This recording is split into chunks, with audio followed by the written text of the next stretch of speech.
Well, hello, folks out there in listening and playing and gaming and so on and so forth land. It is me once again, Ira Robinson, and I want to thank you guys for tuning in and checking out our little Let's Play. I just finished doing a big writing session, so I figured, hey, why not? I'm going to go ahead and play a little bit of game here. So I thought I'd live stream it out and see if everybody wanted to tune in and be interested. And so far, so good. So thank you for joining us. Tonight we're going to play Rimworld. Probably be on for at least an hour. We'll see what ends up happening. But Rimworld is a really interesting game. It's a very different kind of game. It came out a couple of years ago in alpha status. And it's now in the beta status. It's beta 18 right now. And I'm playing a heavily modified version of the game. So some of the elements that you'll see in this are not going to be what you'll get if you just like flat out purchase the game from Steam or wherever the case may be. So it's a very heavily modified version of the game. It makes it a little bit easier to manipulate things when you're playing a game and starting off the colonies. Sometimes the colony work can be a little bit of a chore. So, it just kind of does some nice quality of life type of things. So, again, for those of you interested, Rimworld, you guys can get it on Steam. It's also available on their website. Ludian is the ones that do the publishing of it. So you can just do a quick website or search engine search for Rimworld, and you guys can find it. It's really cheap, and I'll tell you what, the game is definitely worthwhile playing. So we're going to start off with a fresh, brand new colony, a whole new world, so to speak, and kind of dive right on in. So we're going to start a new colony here. What we're going to do is we're going to do the crash landed scenario, which gives you, sort of like some starting cash and items and that kind of thing. But we're going to modify it a little bit again due to just the way that I like to start off some of these games. There's different storytellers that are available in this game. The storytellers basically are what drive the events, the random events that end up occurring in the game. And you can start off with Cassandra Classic, the Phoebe Chillax, or the Randy Random. Phoebe Chillax is sort of about it helps you to do like more time of building your colony up and that kind of thing before raids and that sort of thing end up occurring. The Cassandra Classic is just sort of a classic style of gaming where it ramps it up from the beginning, being sort of slow, and as the game progresses and you get more and more time in the world, more and more random sort of horrible events will start to occur, and death is likely to ensue.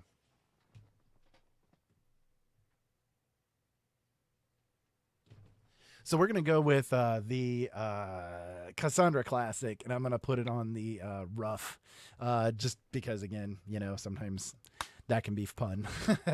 So let's see. We're going to put in a seed for the world.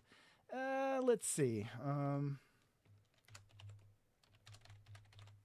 Ira YouTube. We'll go with that for the just a random name. And what that does is it makes it so that the world generation takes place in a certain sort of way.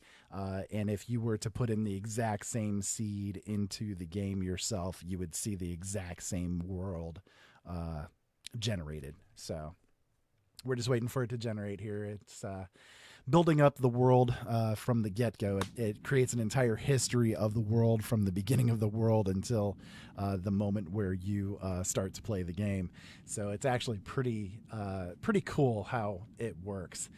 This map sort of looks a little bit like Africa in a little bit of a way, kind of like Africa on crack or something. I don't know. Anyways, all of these different symbols that you see here, these are different other factions that are already in existence in the game, and their various settlements and that sort of thing. The skulls are there to designate where like horrible people live. In other words, enemies, the ones that are going to be enemies to you right away. So it may not be the best of ideas to build a colony that's right nearby where they are, just in case they decide to start frequenting your area and raiding you like crazy. The type of terrain that I like the most tends to be the tropical forest type of terrain. Or temperate forest. And I like to do, large hills, small hills, mountainous. It doesn't too much matter to me. But I'm going to look for a nice site. I'd like to have a river on the site that I'm doing. As you guys can see over here on this side of the screen, it has a river and it has small hills that are available. The average temperature here is not too bad. Winter times can be a little bit rough, but it has a pretty nice growing season so that your colony can have a decent amount of food coming in to last them throughout the winter. The whole idea basically of this game is to survive from the ground up and pray to the gods that your luck is with you. The kind of theme with the game is it's fun to lose. That's sort of the idea that they go with. And I've had a lot of successful colonies, but they kind of go badly sometimes. So this one here, I think we're going to choose this location. It's small hills, which means that we're not going to have a whole lot of metal resources available to dig up. But I do have a mod that's installed in the game here called Quarry, which allows you to build a quarry, and your colonists that are set to mine there will generally they'll come out with random metals like steel or uranium or plasteel and that kind of thing, the different metals that are in the game that are required to build things. So yeah, I don't too much mind doing the small hills. Normally without that mod, I would recommend doing something like large hills or mountainous even, so that you can have plenty of resources available for your colony as it goes. But you guys can see here, that it's got a pretty nice temperate type of climate, so they shouldn't have too much problem surviving due to weather. That shouldn't be a problem. If I was to build something up here in the north area, closer to the tundra, you're fighting against the weather more than anything else, and very rare animal spawns and that kind of thing. You'll have to build your base pretty much underground in order to even survive. It's just too much of a unsurvivable climate otherwise, and hope that you learn to do like hydroponics pretty quickly, because if you don't, well, you're not going to be feeding your colonists. That's sort of the idea with it. So again, if you guys are just tuning in, welcome. And we are playing Rimworld tonight, at least for a little while. Again, okay, so when you first start off the game, for those of you that are unfamiliar with it, you start off with some random colonists that it sets up for you. And they appear at random each time, and you can even randomize the ones in particular. When you select them, you can randomize them. They'll get new traits, new skills, all of that kind of stuff. But what I'm going to do, I have a mod in here that's called Prepare Carefully. This lets you actually go through and pick and choose exactly how you want your colonists to be. And some people look at that as kind of being a cheat, but I don't. When it comes to the base beginning game, things are not too excruciatingly difficult, but then as the game progresses forward, you tend to lose colonists, people die, so on and so forth. So it's, it kind of gives you maybe a little bit of a front end benefit, but as the game progresses, that front end benefit, it really becomes negligible at best. So I don't too much worry about that. But what I do, I have a group of colonists that I sort of travel with all the time as a preset. So I'm just going to go ahead and load them up, and we'll get ourselves started. So right now it's going to generate the terrain and the map of the new community that I'm going to be doing here.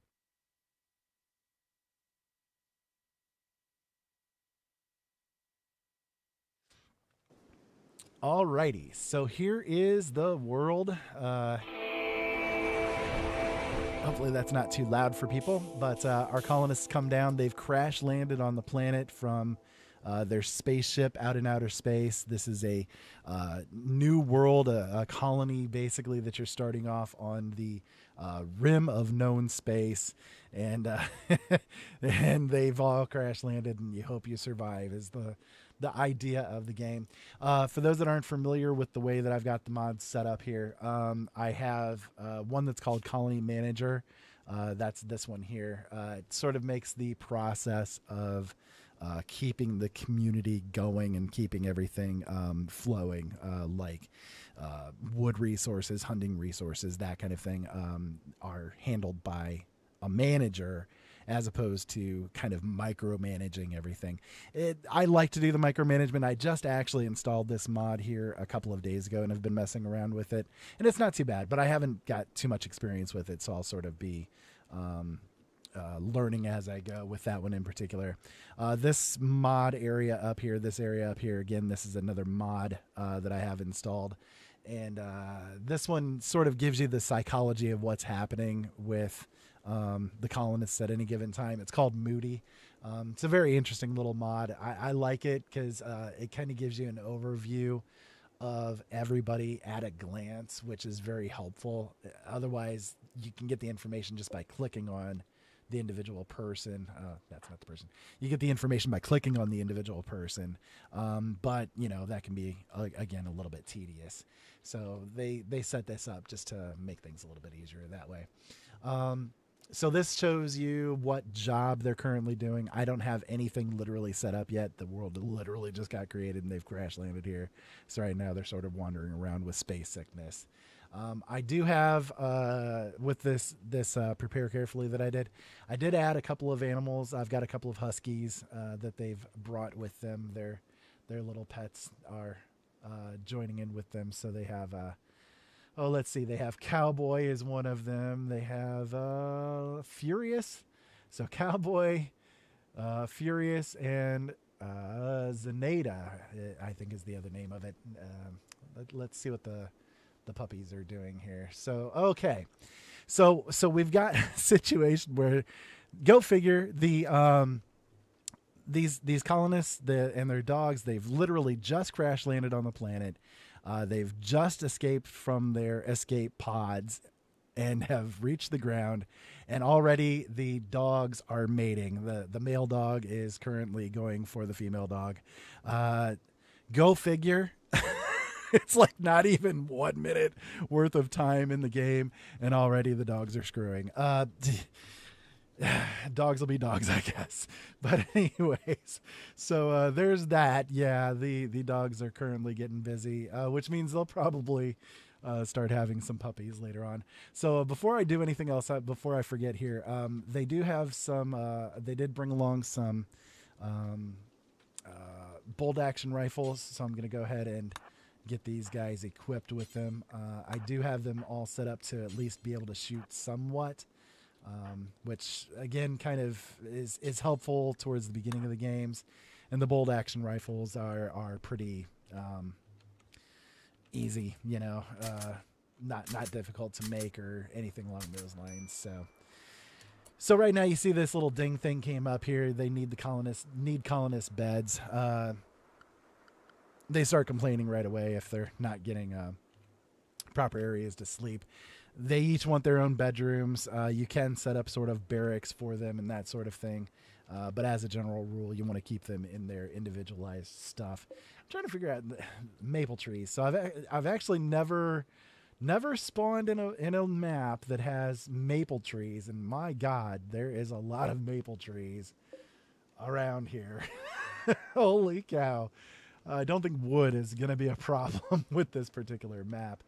So what I'm going to do right now, I'm just going to kind of take an overview of the map here, and I'm going to look for a place that we can start building our colony. As the game goes on, we will start seeing raids happen from other enemy factions in the world.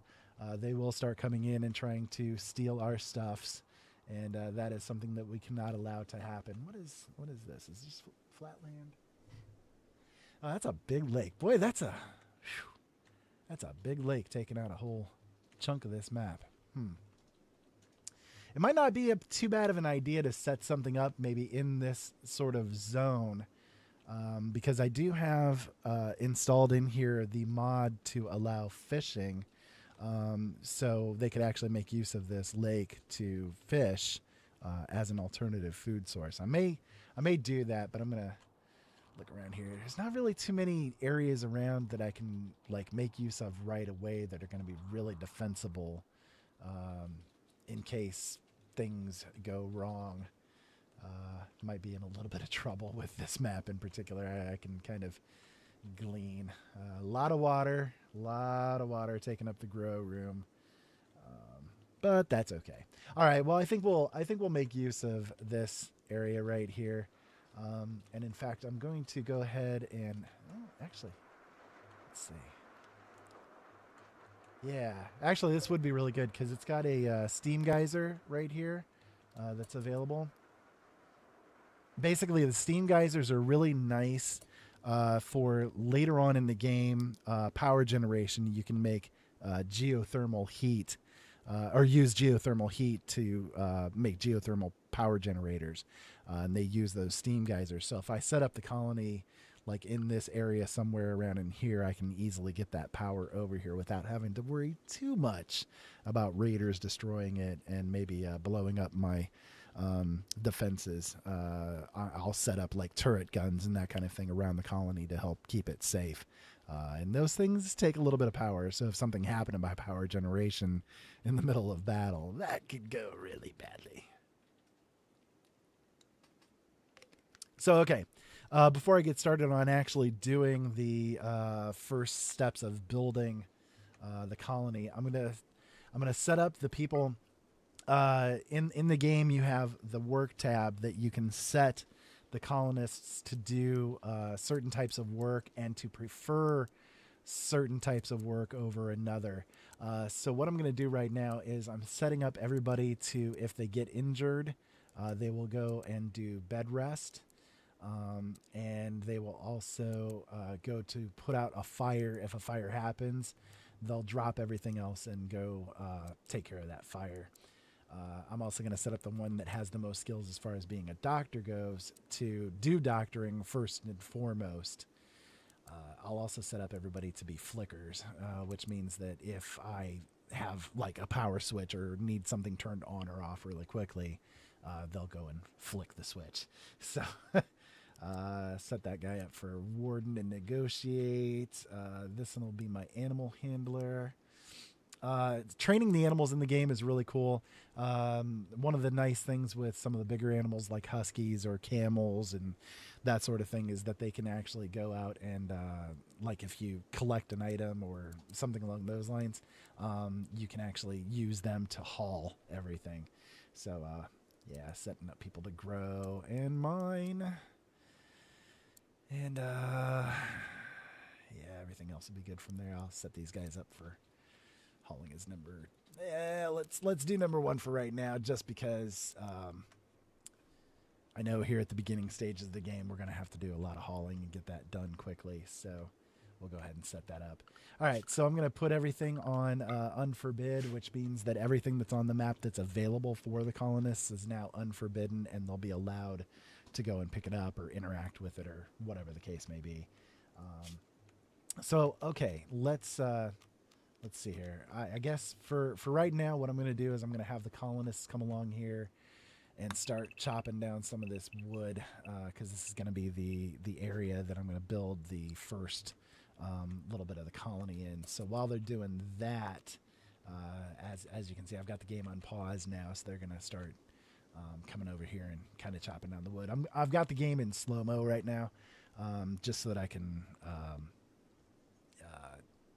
get everything set up, you know. And as we get things set up, I'll put it into faster mode and all of that kind of good stuff. So I think what I'm gonna do, kind of like my standard when I'm setting the game up to begin with, I usually set up a you know, reasonably smallish building. I'm just kind of laying out the plans for it right now so I can make sure I'm measuring everything okay. But I set up a smallish building to help them get a little bit of a start, setting up some of the bedrooms and little hospital area, cooking area, food storage, and that sort of thing. So we'll build on that here in just a moment.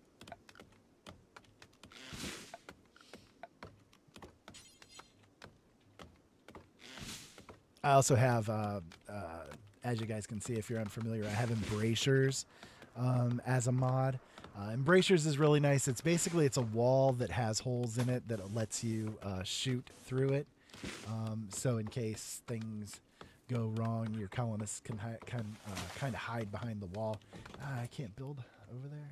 I bet you that's mud, isn't it? Let's see. Yeah, it's marshy soil. They can't build on it. They can't build there either. Yeah. This may not be the best place then. Okay, let me cancel those here. Okay.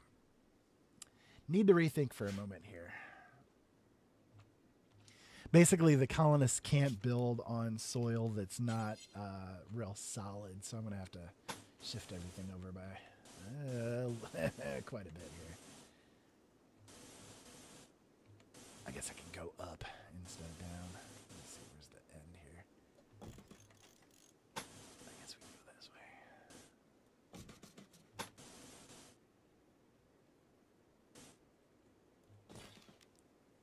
So I'm setting these guys up to build this with wood as the structure. You can build basically with any... I can't build anywhere here, can I? You can build basically with any material, but you kind of, when it comes to the big structures and that sort of thing, it's kind of the best idea to use the cheapest materials you can, at least at first. And as the game progresses, you can kind of upgrade the walls and that kind of thing. Gosh, yeah, I'm going to have to... okay, let's see. I'll have to go up to this way here.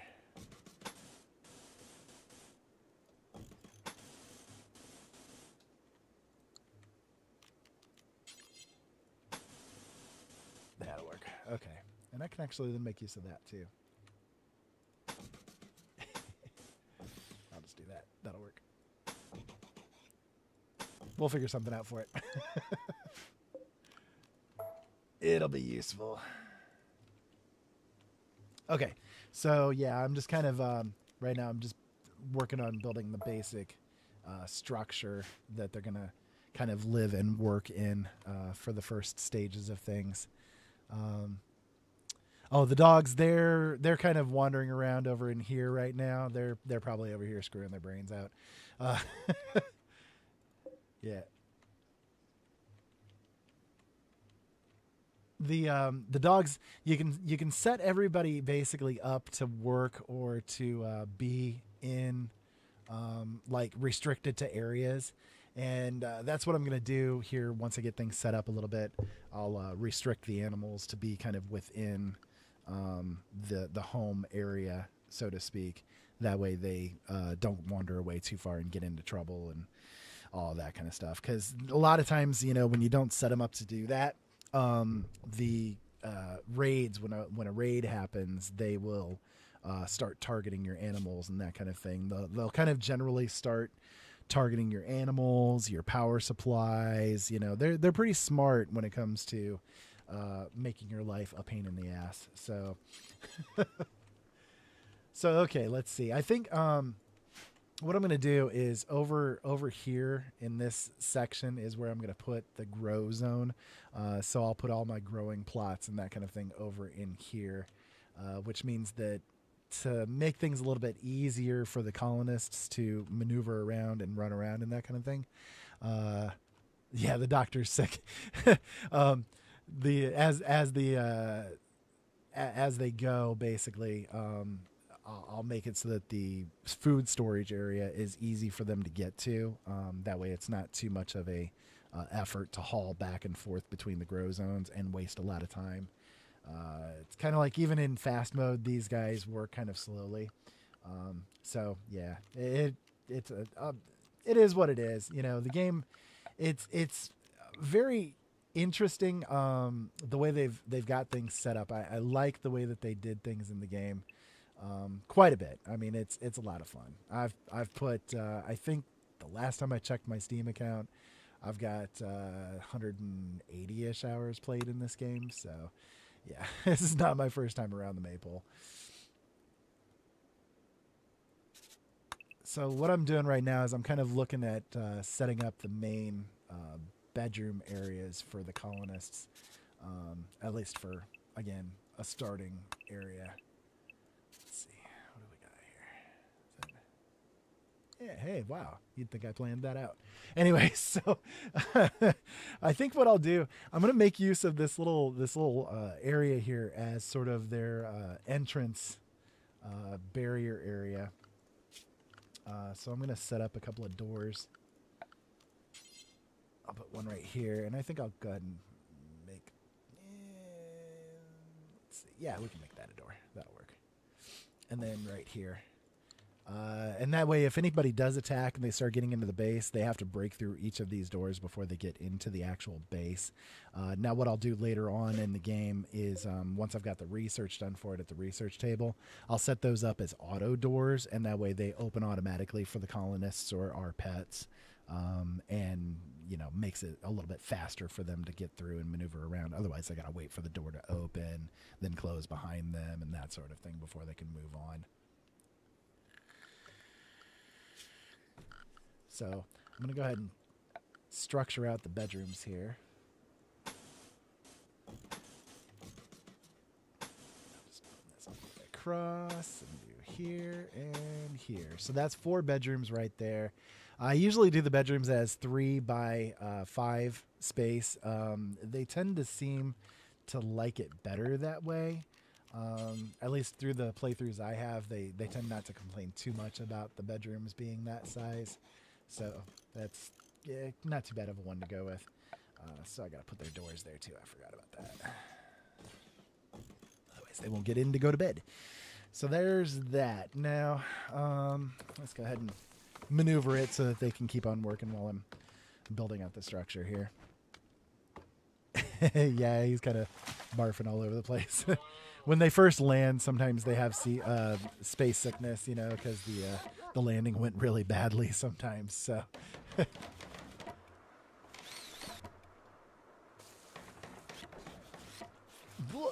yep, there he goes again. He's barfing everywhere.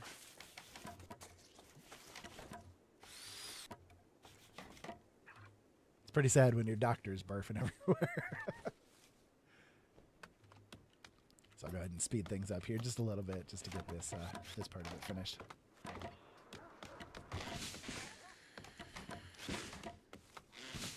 Now what I'm going to have to do is I'm going to have to compensate because this steam geyser's right here. So I think what I'm going to do is I'm actually going to set this area up as a power area where the power is generated so that I can set up the wood-fired power generators at first. And then they can make use of that that steam geyser later once they've gotten things done. I'll go ahead and put the door right there, I guess. And no, I don't want the door there. I'll put the door there. Oh no, I don't have to. The reason why I'm doing it that way is so that I can put a little standing lamp there in the corner. I don't know. I'm anal. I like things in the corners and that kind of stuff. I like to make things as even, you know, nice and symmetrical and that sort of thing. So it's turning into nighttime. They're going to stop building here in a couple of moments, but they'll just kind of go to the beds here that are completed. They're not going to get one of them completed, though, are they? No, they're not. Which means one of them is going to be sleeping on the ground for the night.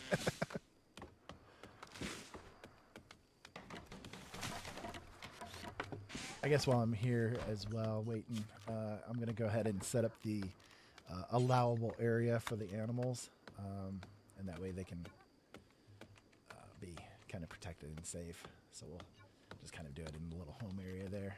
And then for the animal tab, we'll go ahead and put them so that they're limited to being in those areas. The little flashy lights here means that there's no power coming to this utility, this light. So, but that's because I haven't actually built any power generators or anything yet. And that'll kick on and give off some light once that's done.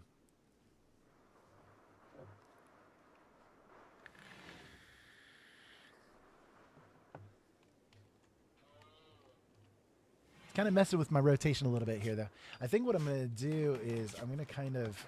I'm going to have to build the structure kind of weird because all this area down in here is like kind of limited on what I can make use of to at least build on. So what I think I'm going to do... This... Let's put this here. This is going to be the food storage area, the raw food storage area.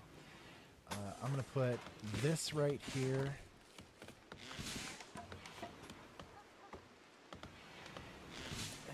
You know what? Actually, I kind of screwed that up, didn't I? Let me do this. I need to kind of go up one more with it, I think. Yeah. And we'll have that there. Okay, so what I'm doing here is this. I'm going to set up as an area for their dining room, basically, that they can come into and eat. Right here, I'm going to set up as a food storage. The final food storage, the meals, so that they can just come in and out of this room really quickly and grab the food and sit down at the table and eat it. And then this room right here, we're going to have as the kitchen. So this is going to be raw food storage. This will be the kitchen area. This will be the final food area. And then this will be their dining room. And that way they kind of can maneuver quickly through the whole thing. And then I'll put the... doorway right there for the inner food, the raw food to be stored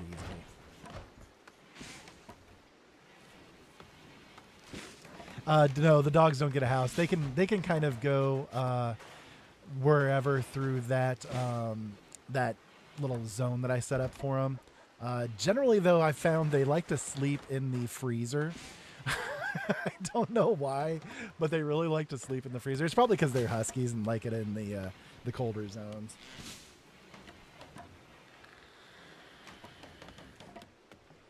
So if you guys are interested, don't forget, I do have shows that I do, radio shows that I do. I air live on Thursdays and Fridays at 7 p.m. Eastern Standard Time with Open Eyes and Brothers in Arms. You guys can also check it out on Sunday nights with Money and Change with Stu Shear. And 9 o'clock, that's at 8 o'clock p.m. Eastern Standard Time.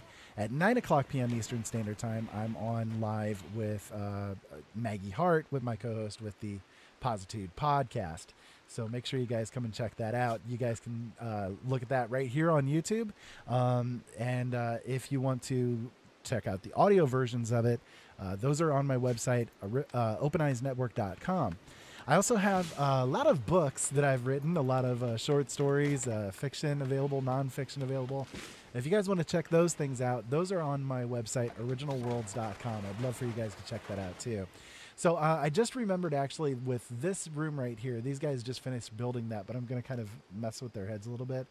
I have to actually remove the roof over this little steam geyser right here, because if I don't, we're gonna maybe start worrying about fires because it's gonna get really, really hot in that room really, really quickly. So I'm gonna actually have them deconstruct the roof over that section. And as you can see, right now it's 71 degrees outdoors, and the doggy, okay. Doggy needs to get out of this area. I'm gonna have to set this up because yeah, the dog's being kind of stupid right now. So we're gonna make that so that the dogs actually can't go into that zone. The reason why is because if you look over here, it shows the temperature. Right now this is outdoors and it's 71 degrees, but because that steam geyser is in that room right there, if I hover over it, right now it's 147 degrees in that room. So, yeah, and the dog is laying on the geyser. Okay, dog. Seriously. Wow. Okay, so nobody said dogs were smart.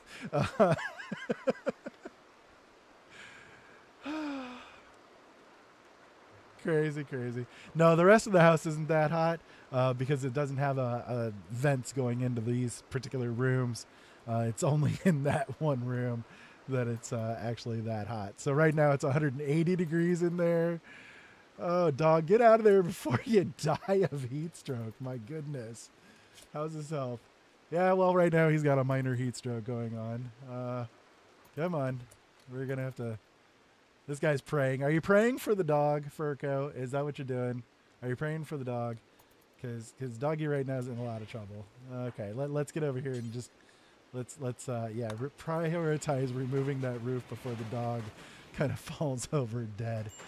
Dumb dogs. Wow, that's just crazy.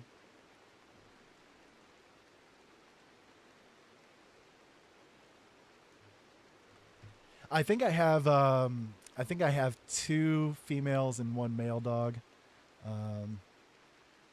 Yeah, 2 females and 1 male dog is what it's breaking down to. So yeah, the male's going to be having a lot of fun. So I need to build a little bit of power structure here. I usually start off just doing the wood fire stove or wood fire generators. It's like the simplest to make early in the game. Then I'm going to have to run some power lines throughout the place here. And as they get this power conduits completed, you'll see everything will start kicking on, the lights and that kind of stuff. They'll start actually firing up. I'm also gonna build a couple of batteries here as well. Let's see.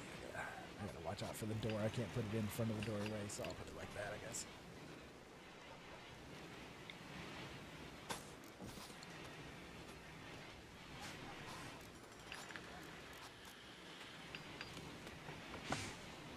So as you can see, the warnings that it's given right now is that we need defenses. It's saying we're going to start having raids here pretty soon. So we need to set up some kind of defensive systems or something along those lines. We also need a meal source because the game starts you off with a certain amount of like pre-packaged meals that they land with and can consume. But right now, we don't have anything that will actually let us prepare food or anything like that. We have no sources of food other than those prepackaged foods that we got when we landed. So I'm actually going to go ahead and start setting up the grow zones here for the people, for my growers to start doing things. So generally what I do, I'm going to kind of make use of this this whole area here. I start off making a few of these grow fields as 9x9. This is going to give a lot of resources once the growth is completed. Let's see, I'm going to have to do this one short, though. I'll make that one of the lesser resources. Let's do that. I know I'm going to go asymmetrical, but I don't really have a choice. Kind of got to go with what I had here at the beginning. So there's a choice of plants that you can plant. I've got a few that are added because of mods, but usually when I start off with corn.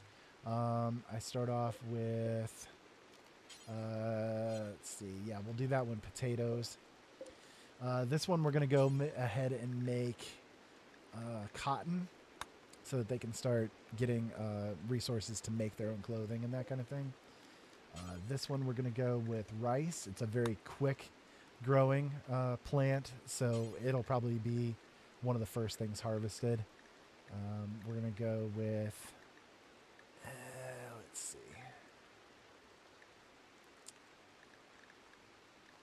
Smoke leaf is cannabis. Don't really need that right now. I think I can go for, yeah, I'm going to go for a secondary corn there. Did I get them all changed? I think I did. Let's see. Yeah. Okay. And then I'm going to add one more to put in here. I think I'll just put it up here because I'm not really going to make use of this area for much of anything else. So I'll put this as heel root. And heel root basically makes it so that it's a medicinal plant. Again, you kind of start off with some medicines that land with you when you crash land on the planet if you set it up that way. You can set it up actually to be different if you want, but they start off with some medicines to begin with, but they will run through that all pretty quickly. So right now they're building batteries, they're hauling steel to the batteries and so on and so forth. I'm gonna set this area. Oop, I had that on zones already. I'm going to put this area right here as the raw food area. And basically you do that through the little storage system right here. You tell it what is available to be stored in this particular stock zone. So what I'm going to do is I'm going to mark it down as being raw foods. We're going to do all the fish. They're unfortunately listed separate because they're in a mod. We're going to also do plant matter for the raw resources, and we're going to do corpses, but we're only going to have it set for animal corpses. We're not going to be human consuming. We're not going to consume humans in this particular playthrough. I have done cannibals, but in this particular playthrough, we're just going to go ahead and do animal corpses there. And basically then once these guys have kind of completed building all of this stuff and they are moving things into here, I'm going to put coolers into here so that the zone starts to freeze, and that way the food lasts for, well, an indefinite amount of time if it's frozen. So, yeah. Hello, doggy.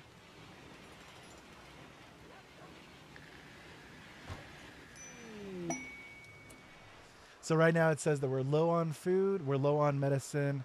It's because the storage zone hasn't got anything actually in there yet, but as the people start, filtering things around, they'll start bringing stuff in.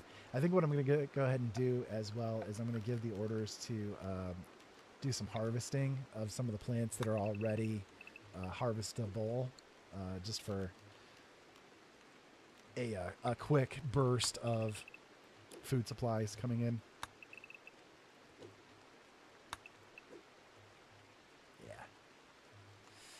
That'll work for right now. We can do it through the whole map. I just don't usually do it across the whole map to begin with. Yeah, this game is really cool, Daryl. I really enjoy playing this one. Again, I've probably got 180 hours at least of played time in the game. It's a lot of fun. So, okay, so we have a visitor to our colony. She's a stiletto assassin from the Eastern Trubine. I can't. You guys got to remember my vision here. Tino Bean. Tinothene Nation is visiting the colony. Her name is LaRussa. So she's actually coming over here for a visit. She's checking us out. She's saying, hey, welcome to the neighborhood. We'll see how much she enjoys her stay. She's thinking about combat or something. I don't know. She's going to punch out the dog, or maybe she's going to punch out Maverick. Maybe she's not liking him too much.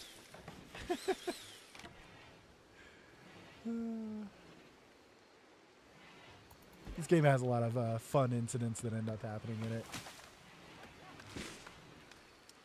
What I'm probably going to do, because I'm a little bit short on room here, if I get to the point where I'm going to need more power generation before I come across the ability to do the steam geysers, is I'll probably extend out this structure here and just put another couple of the wood-fired generators in there. Yeah, you in there trying to steal our food, aren't you? So I'm going to put a couple of lamps around in here just to darken up the dark area, or lighten up the dark areas here a little bit.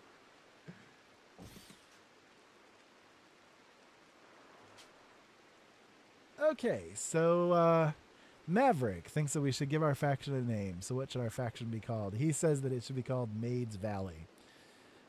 Since it looks like we'll be here for a while, Maverick also thinks that we should give the community a name. What should the local community be called? He says Congers. Boy, those are terrible names, Maverick. I'm very disappointed. Does anybody have over there in YouTube land? I'll give you guys the option. What do you guys think that the colony should be named? Any ideas? Did I call for a call girl? Yeah. Yeah. Maybe she is a call girl. I don't know.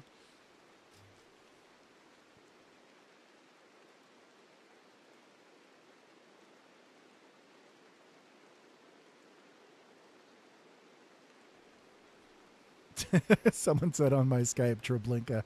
Yeah, I'm not going to name my colony after a concentration camp. Thank you. If I was playing Prison Architect, maybe.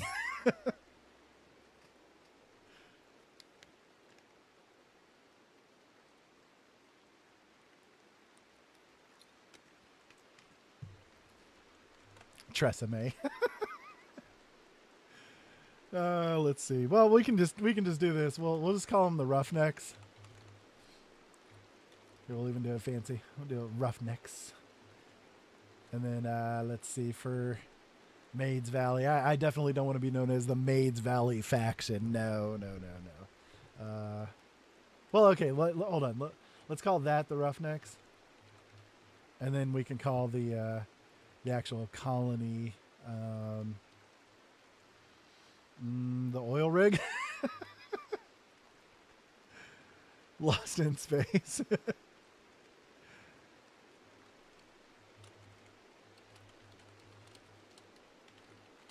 Call girls are us. There we go. We can call it Cali Dreaming. There works.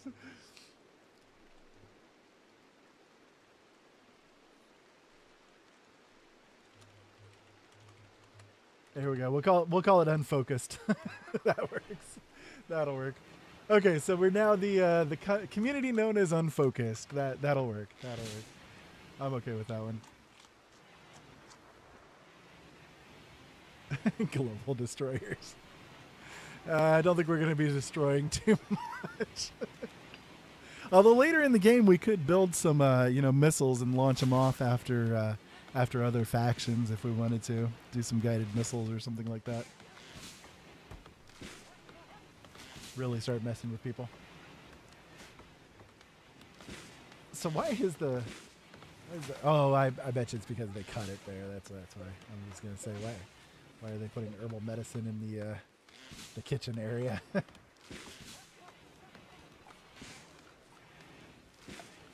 So I'm going to go ahead and start doing some setup as far as production goes. I'm going to put a butcher table over here. And that way when we kill an animal, they can bring it right there and butcher it for its meat and its leather. We're also going to do an electric stove here. We'll put it right there, I guess. And we're going to do a food prep table as well. And what do you know? It's like I planned it. It's like I fit everything in there perfectly. You'd think I'd played this game before.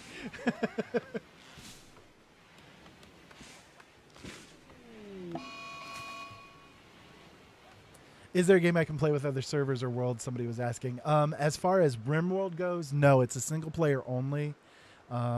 This particular game, it's single player only. They do have, I think at one point in time they were talking about doing a multiplayer mode with it, but in particular this one doesn't have it available. So we got a notification here. We've got a rabid animal basically that's on the loose and it's looking to come and kill us. I don't know what we did to the animal, but it's deciding to come and take us out. It is a local raccoon. It has gone mad, and it's going to attack everybody that it sees. So, raccoon, he's going to be coming down. Here he comes. He's got it in his head. He's gonna come and draw some blood on us. So I'm gonna have to set our colonists up here to be ready for him. We're gonna recruit him here and put him into combat mode. Sorry guys, we're interrupting you as you do your thing. There goes Mr. Raccoon. I don't even know where he went. He's toast. Mr. Raccoon is now no longer among us. He was put out of his misery. All hail the wonderful raccoon.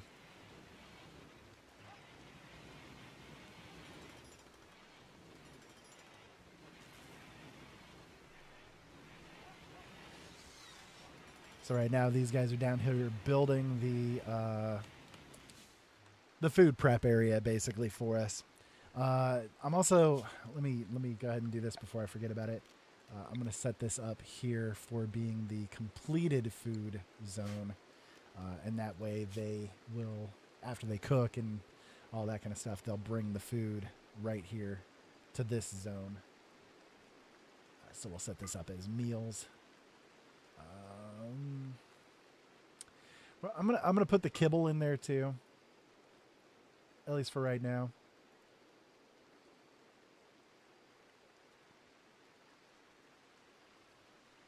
Yeah, that'll work. That way, when they complete a meal, they'll bring it right here. They'll drop it off, and that way they can use the dining room pretty efficiently. A lot of the idea with this game is that you want to make things as efficient for your pawns, your colonists, to move around as possible. That way they don't have to do as much walking around and all that kind of stuff. I'm going to go ahead and clear out this zone of the plants and the trees. We don't really need a tree growing in our grow zone. We don't really need trees in our frozen area. So we'll just have them come around here and do that when they get the opportunity. This guy is over here right now doing this as they're prepping these areas to start growing. You can see he's sowing some plants over here. Well, he's going for a walk now, but they're over here doing all of that kind of good stuff here. So they're prepping these grow zones to get ready to actually start sowing the plants and growing everything in. Oh, good Lord, we got all kinds of stuff going on here. Okay, so we have summertime. Summer has now just begun. And we've got a mental break. Oh, the assassin. Great. The assassin that we had come over here for a visit has gone berserk because there are no guest beds available for her to sleep in. So now we're going to have to handle this situation. This means that we're going to have to go over here, have these guys wake up in the middle of the damn night, come over here and start defending everything. And kill this person off because they decided that not having a guest bed was completely inappropriate. They did not like that, apparently. I'm going to go ahead and kill this turkey. I got these guys here. There we go. Decided that, I mean, your average Airbnb person is not going to act that way if there's not a bed available in the house. I think they'd just kind of turn around and walk out the house. I mean, you would think that would be a thing.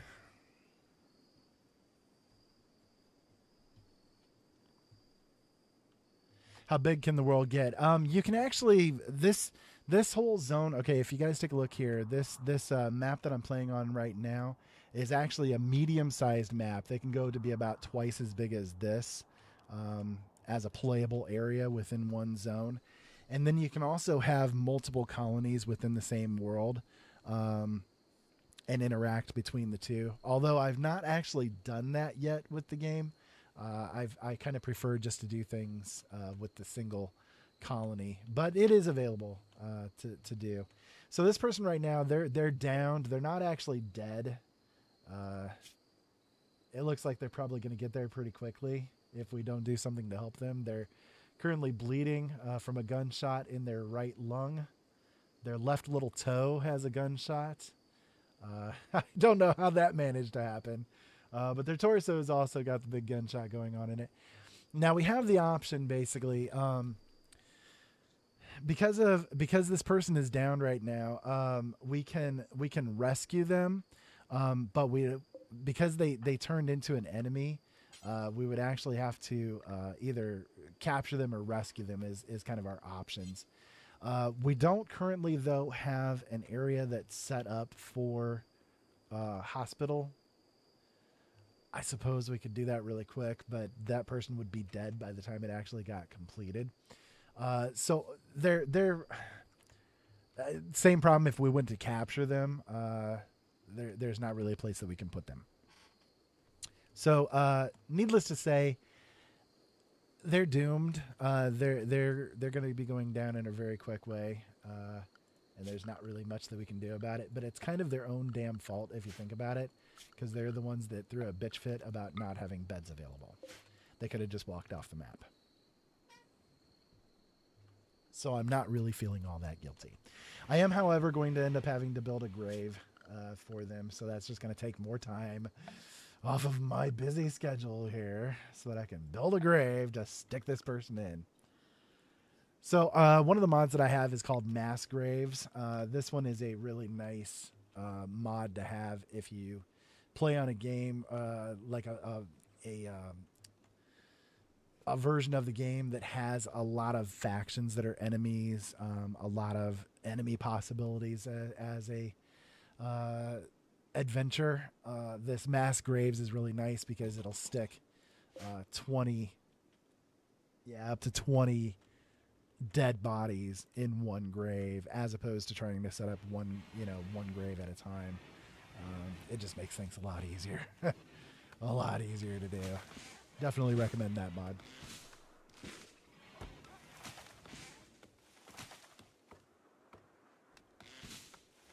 They need a McDonald's.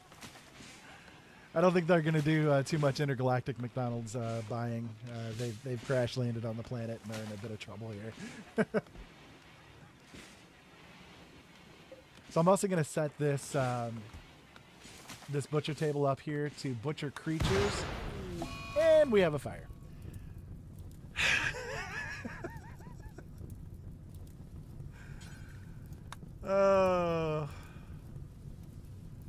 I love this game. So we currently have a fire. It's going. It's a big fire. We had a zit happen. There was a fault in the electrical conduit. It caused a short circuit. All 1,485 watts of energy in the connected batteries has been discharged in an electrical explosion. So our building is currently on fire. And there goes died of blood loss. So they're currently dead now. Come on, people. Let's put the fire out before the building burns down.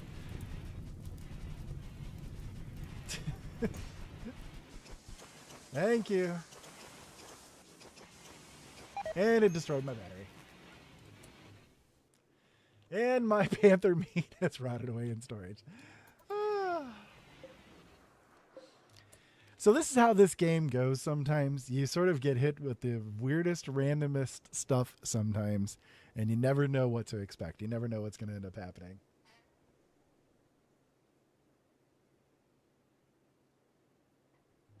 Yeah, I need a roof, a fire department, and a cell phone. Exactly. Exactly.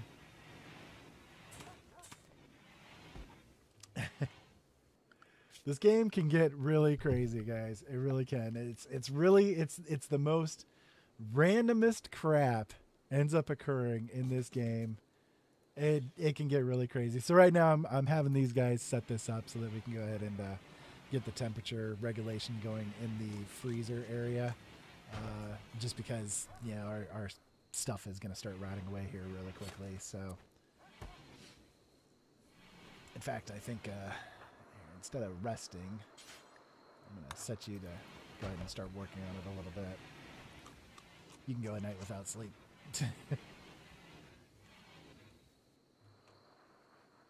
Because we kind of need to get that done.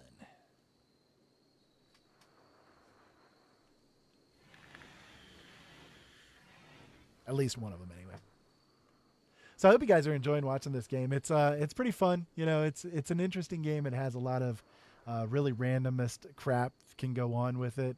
It can be very frustrating, but at the same time, really, really cool, really fun. I'm gonna go ahead and let's see. I think I can go ahead and have this one here, build it, and let the other one go to sleep. So I'm gonna set this for a temperature that's well below freezing. That way we can get this cooler area cooler. Because right now it's it's 52 degrees in there. It's 64 degrees outside because this cooler started working like right away. And without refrigeration, basically, if you look at the turkey meat here, it says not refrigerated, spoils in 1 day. So literally we have 1 day for this thing to cool down below a certain temperature so that it gets refrigerated. And right now, see, it says frozen, won't spoil. because the temperature there is 30 degrees.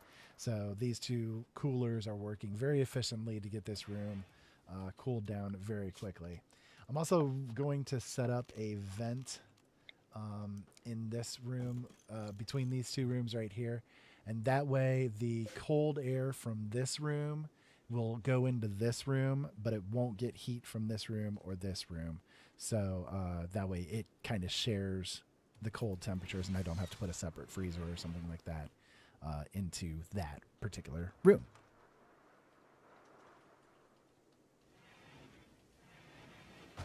Will they end up eating the dogs? They can. I can actually set the animals up to be slaughtered if we get really desperate. Cowboy has gotten food poisoning from raccoon meat. He decided to go in and have a bite of raccoon meat that apparently was not very good, and he didn't care for it very much, so he got sick of it. I'm sorry, Cowboy. Not much I can do about it. I'm also going to set this butcher table up to make some kibble. The Huskies in particular, they're kind of particular when it comes to the food that they eat. I'm going to do kibble. I'm going to set it up so that they are going to make kibble until there is at least 310 kibble available for the animals to eat. I'm also going to kind of turn down the zone of availability. Otherwise, they'll search on the whole map for things that are available to cook with, and it's a bit of a pain in the butt. So I'm also going to set this food table up. I'm going to start having them make some simple meals. Since my cook has high skill, I can actually have them make 4 simple meals at once, which I'm going to go ahead and do. And I'm going to have them do that until there is, usually I set it for about 60 available on hand at any given time. And as we get more food coming in, raw foods and that kind of thing coming in to be serviced, I'll set up more in there. But as you can see, there's actually quite a bit of food that's available for them to make. They'll make fruit drinks and coffee and steaks, kebabs. Stew is a really good one. It's a very filling meal for the colonists. They like to go with stew and stir fry the most, I think is what I've seen them do the most of. They tend to carry those around a lot. Yeah, I'm not going to bother with this prep table at the moment. We don't have anything to make with it anyways. So as you can see, they completed the vent here, and this room is now getting much cooler. See, it's down in the frozen zone as well. So that way, when they get meals actually completed, they'll put it in here into the frozen area, and yeah, it'll be taken care of. And so you can see he's actually already starting to make simple meals, I think, here. I think I'm going to go ahead and in this storage zone, I'm going to real quick also set up to just do, wait, do I have that here? Do I have medicine set up here? You can set this up also to have like medicines and that kind of thing. I'm going to go ahead and do that. I'm going to put the medicines into this freezer area as well. They do last a really long time, as you can see, without being refrigerated very much. This spoils in 4 years, so I don't actually have to worry about it too much. But yeah, we'll go ahead and set that up for that.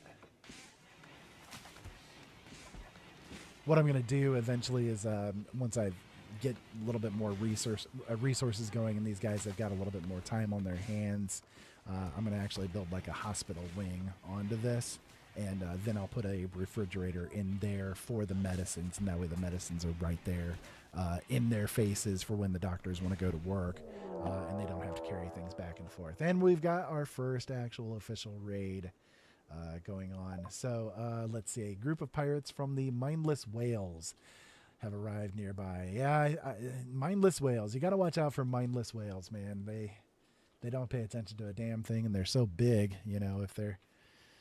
Never mind. They will prepare for a while, and then they will attack, prepare a defense, or attack them preemptively. So let's take a look and see what's coming in for the raid. This is kind of generally how the first raid goes. It's usually either 1 or 2 people that's deciding to come in and raid you. This one in particular is a pretty big fat guy that's coming in. He's got a, let's see, what is he actually wearing? He's naked, and carrying an auto pistol. I'm thinking PCP is probably going to be a good indicator for what this guy happens to be on. He's got extremely low expectations. He's in a little bit of pain. He's hot and he's naked. So, so all right, we've got what's his name? Jensen. He's a servant, a naked servant. Jensen, the naked servant, is coming in for an attack, and he thinks he's going to do well against our business here. I don't think we have too much to worry about there. Yeah, they do need a game room in here. We will be setting that up as well. They do need joy objects, things that will help to keep them happy and make them happy.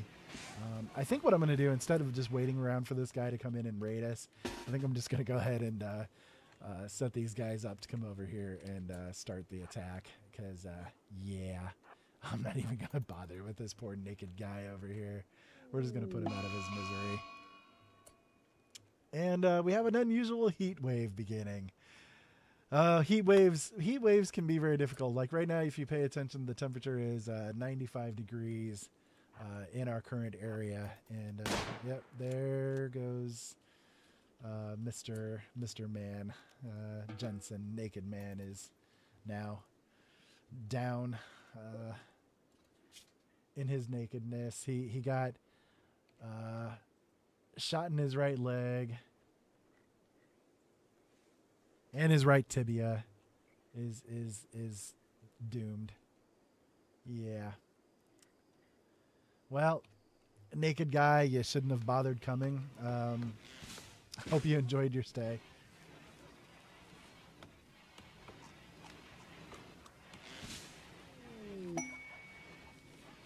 Good Lord, now what?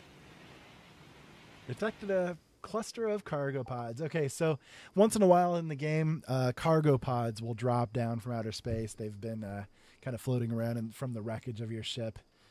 So they kind of drop down onto the map once in a while, and random items basically will drop out of the pod. So we can see what they dropped here. Insect jelly. So we got some insect jelly for the cargo pods. Well, thank you for the insect jelly. It's very much appreciated. This guy's just going to kind of lay there and die as our people come up here and sleep. Sorry, Jensen, naked servant. You shouldn't have bothered coming up here. Not our fault. Not our fault. So right now we just have some 9 prepackaged meals of food left. We really need to get on the ball as far as hunting and gathering and that kind of thing goes. I think, let me see here. I need to set these people more up for doing plant cutting. That's where the harvesting comes in. This one, our grower I don't want to have doing the plant cutting. They're busy right now doing all of this junk over here. So I'm actually going to be just setting those guys up to plant cut right now. Let's have that one do 2 for cooking. We don't need 2 on the primary cooking. Yeah, okay.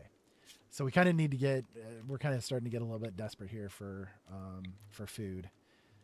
And I don't want to have to start eating human corpses. So I'm gonna go ahead and set things up here to be designated as harvesting, or to be harvested.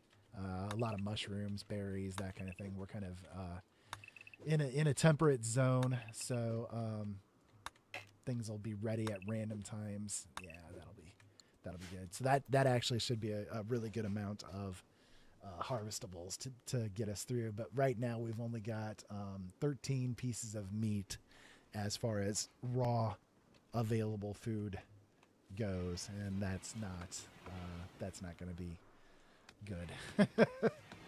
Not at all.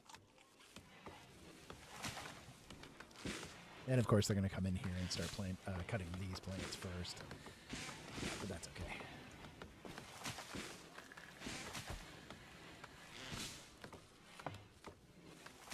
As you can see, this my cook just made 4 simple meals out of that bit of meat that we had left over there.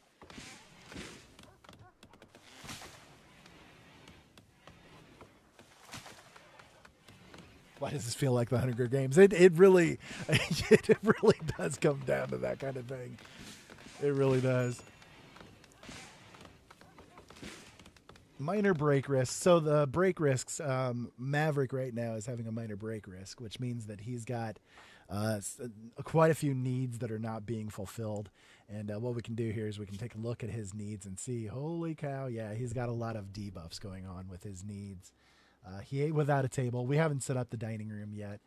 So he ate without a table. He's feeling bad. He slept in the heat. That's because we still have that heat wave going on. And currently it's 120 degrees. Ugly environment. So things in his rooms and stuff here, it's looking really bad. And I can't blame him. I mean, when you have a tree growing out of your bedroom, it's not really the most wonderful place to be. He's very hot. Oh, night. You know what? I totally forgot about that. Okay, well, I can help him with his problem here right away. You can set people to be awake at different hours of the day and to do different things during those times. So you can actually set them up designating when to sleep, when to work, when to be able to do their joy things. And Maverick, he's a night owl as one of his traits, and I totally forgot about that.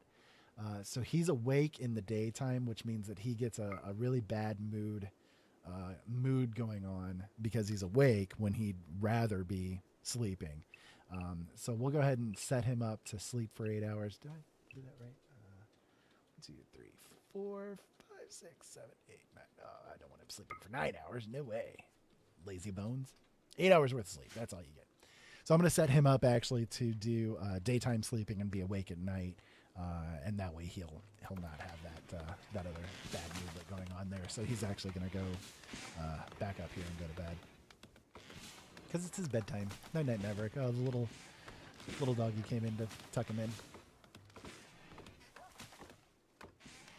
Hopefully you guys are enjoying this so far. I'm going to be stopping probably here in just a little bit. But if you guys want to check out my shows, make sure to tune in on Thursdays and Fridays at 7 p.m. Eastern Standard Time. We do Brothers in Arms and Open Eyes during those time periods. We're also airing on LNMRadioNetwork.com and OpenEyesNetwork.com. That's my website. At 8 o'clock p.m. Eastern Standard Time and 9 o'clock p.m. Eastern Standard Time on Sunday nights with Money and Change and the Positude podcast. So make sure you guys tune on in for that. And again, go to OpenEyesNetwork.com to check out all of the archives of all of our shows. We also have some Let's Plays going on. We did some Star Wars The Old Republic a couple of days ago. So make sure you guys check that out. It was a lot of fun. We had a good time with that. Me and Joe were playing that. And then I ran through doing the Sith Sorcerer last night for a little while as well. I'll be getting back to that character maybe tomorrow. We'll see what happens. Just depends on when my writing mode goes and all that kind of good stuff. Also, if you want to check out my books, you guys can go to my website, originalworlds.com. That's originalworlds.com. Make sure you guys check that out. I have all kinds of free stories available, books, writing advice, you name it. I've got it all over there. So I'd love for you guys to check that out too. So as you can see, Maverick, he's now working at night. He's harvesting these trees and all that kind of good stuff. Hopefully they start actually harvesting food. Yeah, I think, let me see here. Did I set up a whole bunch of trees to be cut? I think I did. Let me cancel these actually. And see if we can't get these guys to actually start harvesting the things that I told them to harvest.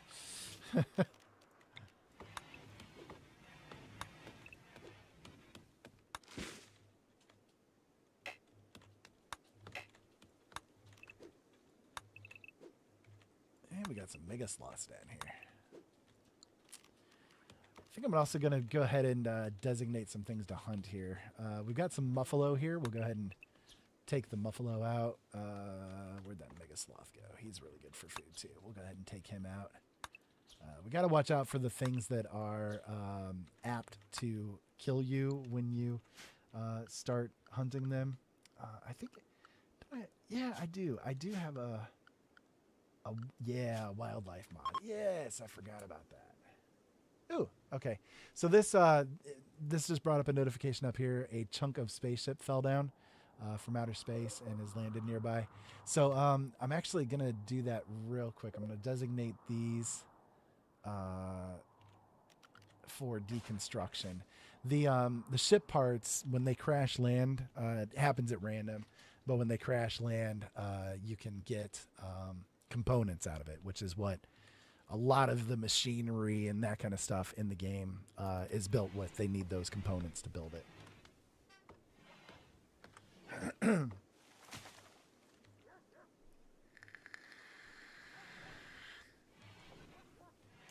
Yeah, they're over there deconstructing that right now. Need a joy source. I'm gonna set a couple of these guys up to do the hunting. I think let's do this because we gotta get some food going. Let's set those guys up to do hunting as their primary thing for right now.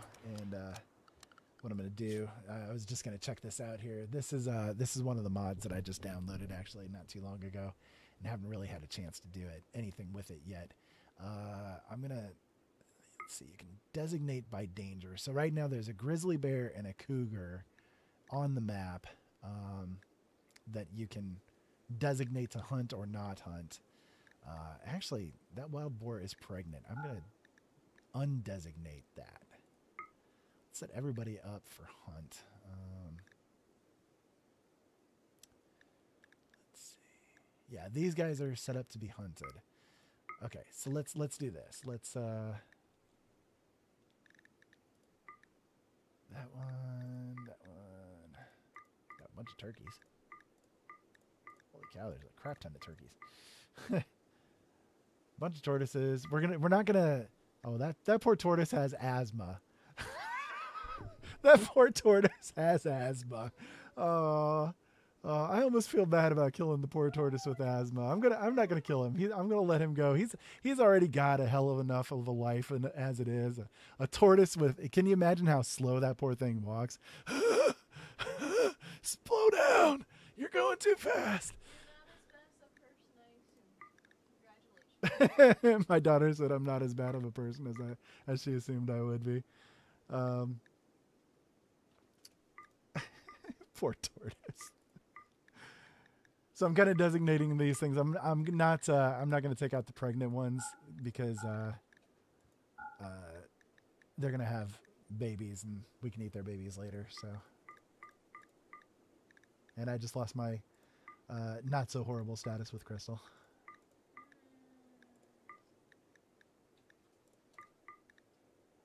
Take out the bunnies.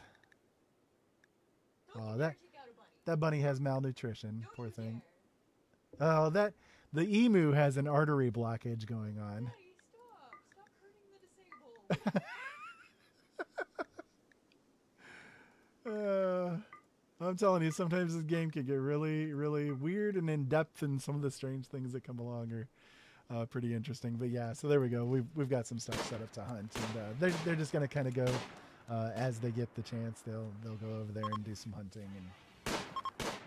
And our dogs are now pregnant, so they're going to start having children.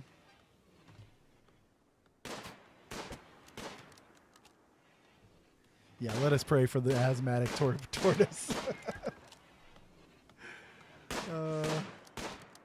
Anyways, I was going to describe as well earlier the minor break risk thing. When that break risk thing comes up, basically what it means is their moods are so far down that they're risking having a mental break, and they're going to kind of go insane or start wandering around or things like that. It can get pretty horrible, devastating for them.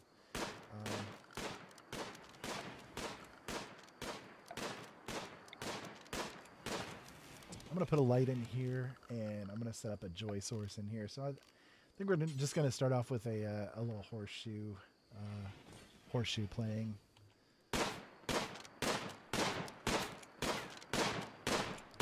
You are a terrible shot.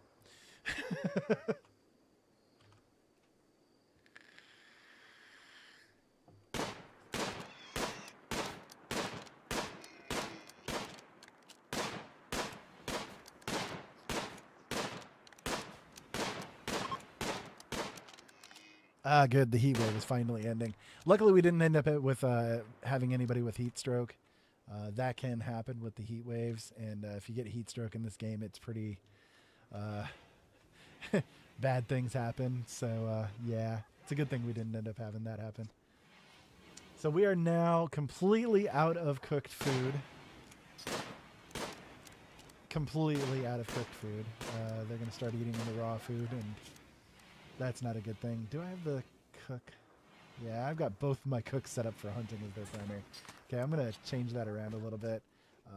We're going to set that for cooking 1 and the hunting for 2. Furco has gotten food poisoning from, yeah, because you're eating raw hare meat. I mean, come on. Cook the food. There we go. So now we got somebody that's cooking it and shouldn't have too much of a problem from this point. Food poisoning is not so bad of a thing to happen in the game. They just start puking around and they have to eat a little bit more and that kind of thing. It's not too bad. Yeah, go fishing. I can set it up for fishing. I haven't set up the fishing area though. Let me see. I haven't messed around too much with the fishing yet. I don't know if you have to. Can we do that here? No, we actually have to build a dock. Yeah, that's what I thought. Okay, so let me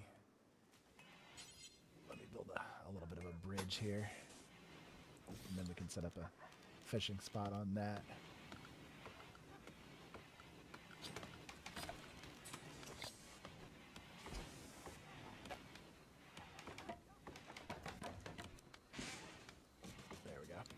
So they'll come over here and fish.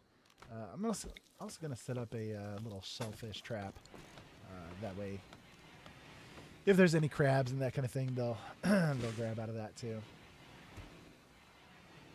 We need to start setting up our other production stuff here pretty soon, but I was just like so concerned about getting food going. You know, it's like ugh, crazy. All right, well, let's set somebody up to do the fishing here. Who do I have that's my grower, isn't it? No. My doctor. Yeah, she's good at doctoring and mining, so I'll have her do fishing. You can get quite a bit of food out of doing the fishing, so I'll have her do that. She's currently sleeping. What's Maverick doing? What are you doing, Maverick? Oh, you're butchering some stuff. Okay.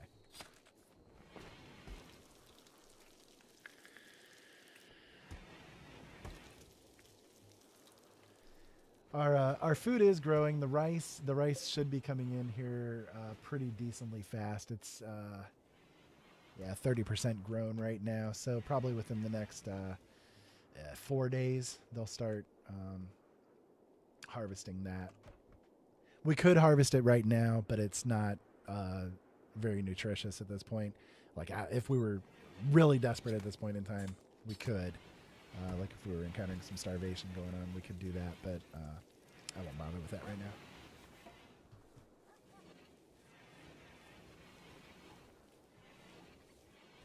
now. Heat can make you mad, and we have a son of geyser. Yeah, definitely. So she's over here fishing right now. She caught a tiny fish. Good job. A tiny fish. Another little tiny fish, better than nothing. Yep. So what kind of meat are they bringing in right now? They're bringing in buffalo meat. They must have gotten a buffalo and brought it in for slaughter. That'll be good. We can get quite a few meals out of that.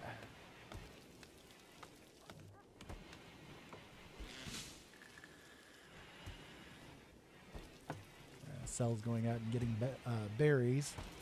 That's a good thing. Yeah. So right now, you can see right now the person that's designated as the plant cutter, they're out here harvesting berries and mushrooms and other random things that were designated like that. So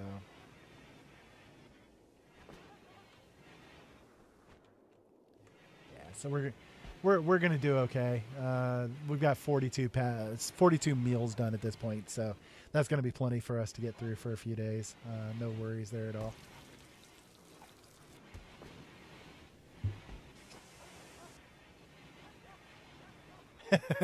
Yeah, I think I think we're pretty far away from Fukushima. I don't think we have to worry about the radiation being with the fish. But yeah, she's good at catching tiny fish apparently.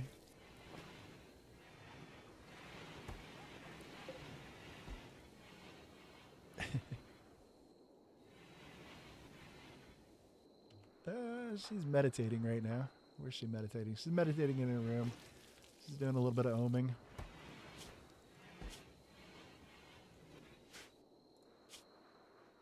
How's her needs? She ate without. Yeah, we gotta build their tables here because they're just getting really negative mood things going on because they keep eating off the floor and that kind of stuff. I mean, I suppose I can go ahead and set that up here real quick. I think we're gonna do a small table. Yeah, we'll do that.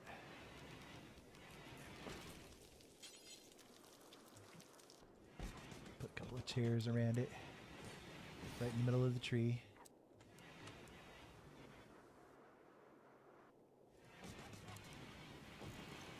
So for those of you guys just tuning in, this is Rimworld. It's available on Steam right now. It's a really cool game. It's actually really cheap. I think the last time I checked it, it was only like $10 for this game, and I've played it for about 180 hours, which means that it's been a very good value for me. I always, when it comes to video games and the prices of them, a lot of people, complain about the prices on video games.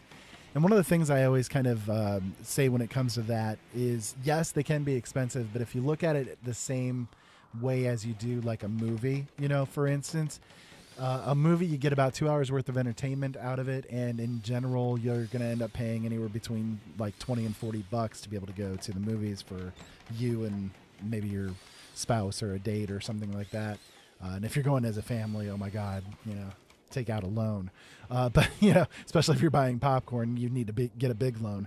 But, when it comes to video games, like take an example of this, I've played 180 hours worth of this game and I paid $10 for it when I bought it. That's a very good value in comparison to going out and seeing a movie. So, you can, if you look at things in that kind of a terms, it kind of makes the pricing on video games more easier to handle, Oh Lord, what's happening now? Let's see. A caravan from Leas is approaching. They are a pirate merchant. They will hang around the colony for a few days before leaving. You can attack them, but this will anger their faction. Well, I'm not really going to attack them, but if they have things to trade, I might see what they have to trade. They might actually have a slave on hand that they're willing to sell, although I don't really have any cash right now. I've got Maverick selected as my negotiator because he has the best negotiating skills out of the colonists. So I'm going to have him do the talking. And right here's the interface that comes up when you are trying to make a purchase. And as you can see, yes, they actually do have a couple of slaves that they have for sale. They have a sailor and they have a messenger for sale. I could sell them the dogs if I wanted to, although I won't. They're more useful to me than the cash would be, at least at this point in time. But, you can check out the slaves that they have for sale. This one is a Dylan. He's age 52. He's incapable of doing skilled labor, and he's incapable of violence. That wouldn't be very effective at all. And then there is Lenny. Hey, Lenny, what's up with you? He is a incapable of intellectual, which wouldn't be too bad. That just means that he in particular can't do any research. But he is nearsighted, he's lazy, and he's a slowpoke. So what kind of good would that be? Yeah, not really worth it in either case. They were selling them for $1,100 each.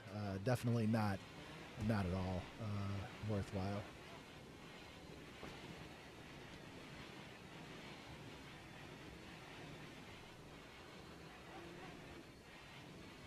Oh, did she bring in a shellfish? Oh, that's cool. That works.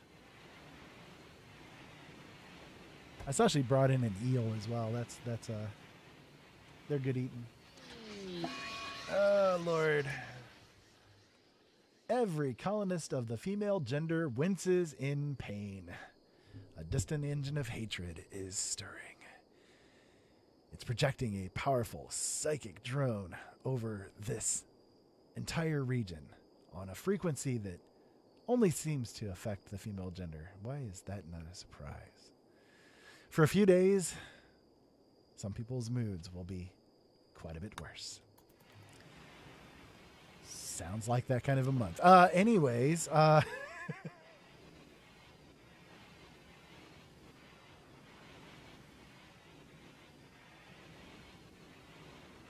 kill the pirate traders. There are a lot of them.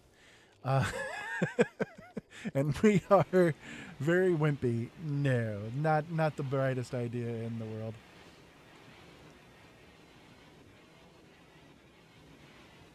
So I wonder how much it's affecting their moods. Good Lord, yeah, it's really bringing them down. That's a bad one. Fortunately, with this being kind of a newish colony, they're sort of already in good moods. You know, they kind of have high expectations going on. Oh Lord, we got another mad animal. So a local hare has gone mad. He is a rabid hare. He's apparently got a hair up his butt. That was really bad, I know, but that's okay. So he's got a long way to travel. He's probably going to end up actually encountering these pirate guys before he encounters my people. I'm not going to worry too much about it. I think that the bunny can be handled. Yes, the bunny was most certainly handled quite effectively, quite efficiently. And we will go and collect his body so that we can have a little bit more meat. Thank you for your service.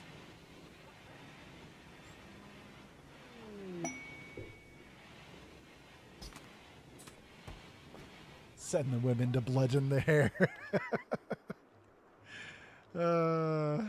Okay, so one of our colonists, Furco, she has just been inspired. Her shooting accuracy will be improved for the next 3 days. So in fact, what's Furco doing right now? Furco is hauling berries. So I think actually what would be really effective, since she's got that buff going on, is to put her into hunt mode primarily. So I'm going to actually do that. That way when she goes out hunting now for the next 3 days, she's going to be higher in accuracy, which means that her hunting is going to go a lot more smooth. So, yeah, not a bad idea to work it that way. So some random events can be really good. And she's hunting a hare. She's hunting a hare. Alrighty, that works. It's not really the best idea to fire through the pirate merchants, though. Okay, so they're actually leaving. They're taking off. So, see you, Mr. Pirates. Have fun. Yar. Yar. She's hunting the mega sloth right now. Good. Because that's a lot of meat. Wow, that mega sloth is really having a hard time dying. Now she's hunting the tortoise. Yeah, she's definitely going on a big old wild hunt. You can see she's just tearing through them right now. And she's got a minor break risk going on, but I'm not too worried about it. She'll be all right. It's only because of that negative moodlet that she's got going on from that psychic drone, so.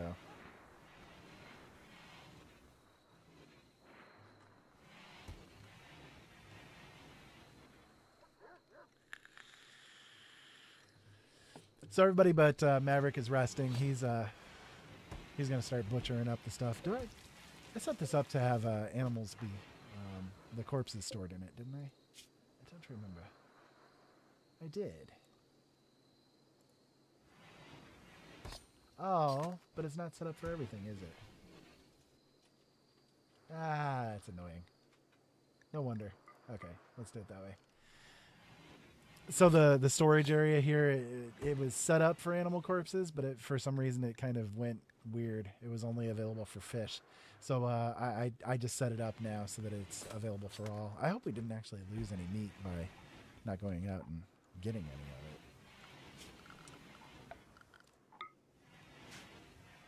That kind of makes me a little mad, a little salty.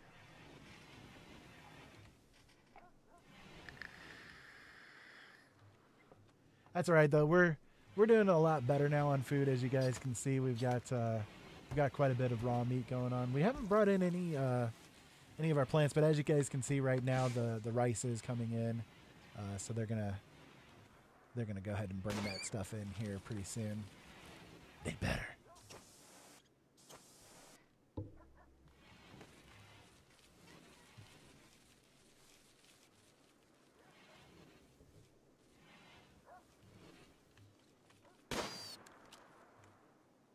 I'm going to go ahead and, we got a raid.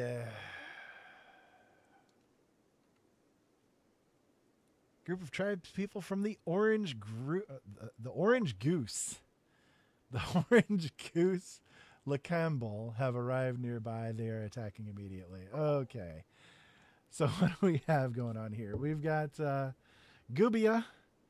Gubia is a male healer. He's really pretty decent with melee. He's not too bad. But what is he wearing? He's got okay, so he's really good with melee, but he's a really terrible shot, and he has a short bow as his weapon. I think we'll be okay with him. And he's got a piece of wool tribal wear, so that's not bad. That's not bad. He might be a pretty decent fighter. And then we've got Keeper. Oh, I'm sorry. Anteater is a keeper. Male warrior. He's got a steel knife with cloth tribal wear. And he's a really terrible shot and melee. So I think we're going to be okay here. It's 2 against 4. My guys have like a lot of gun power going on their side. But I do need to bring them back because right now we've got at least 2 of them that are actually out hunting.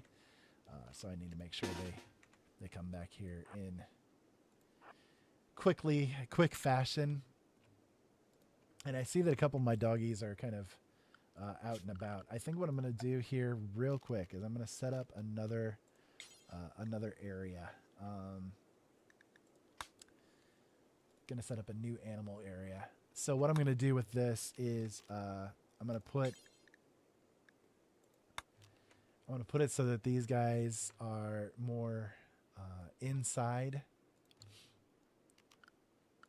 And that way when we get a raid that comes on, we can actually just have them come inside the building instead of wandering around outside. And that way there's less of a risk of them actually getting attacked. Because like I said, the raiders, they will come in and start killing your animals and stuff without a problem. So let's see, where are they? There. Yeah, they're incoming. Okay, so they're going to cross over the lake. They're making their way over here. They're going to come around the corner and they're going to get blasted. There goes one.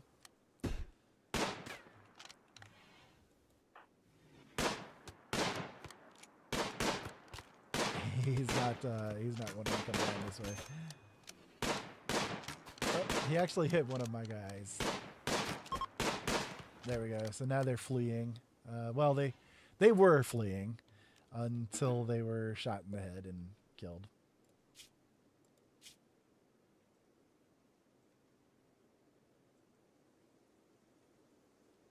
Shattered their rib. Yeah, they went down pretty badly.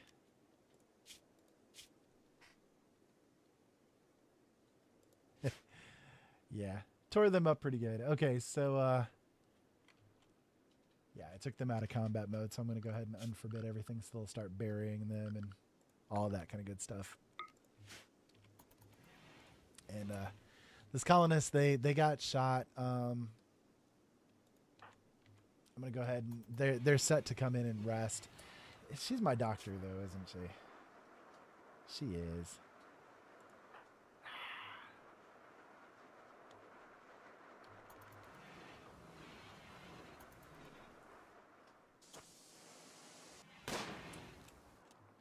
No, I don't want you out there harvesting. I want her to come up here and tend to the person. That way she gets bandaged and that kind of thing. Otherwise, it would be bad. Oh, the psychic drone is ending finally, so the females can start getting in better moods again.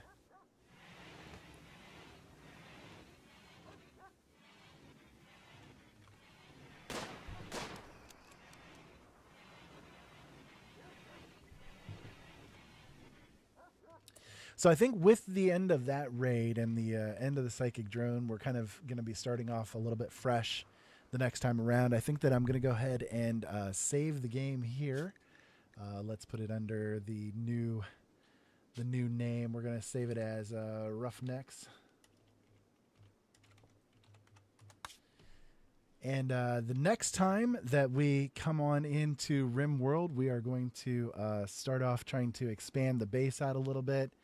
Get a little bit more going on the food production, and hopefully start to improve our defenses all the way around. If you guys want to check out any of my stuff, remember that we go live on Thursdays and Fridays at 7 p.m. Eastern Standard Time, and on Sundays at 8 o'clock p.m. Eastern Standard Time. We also are on our website, OpenEyesNetwork.com. You guys can look at all the archives of our shows. And if you're here on YouTube watching me, you guys can also check out the archives of the live streams that we've done, not just of games, but also of all of the shows that we've made available. My website for my books, if you guys are interested, is originalworlds.com. I've got a whole bunch of stuff available on there. And yeah, this has been fun. Hopefully you guys enjoyed our little excursion into this particular Rim world. And until next time, keep safe out there, have fun, and thank you so much, as always, for tuning in. We will talk to you again soon.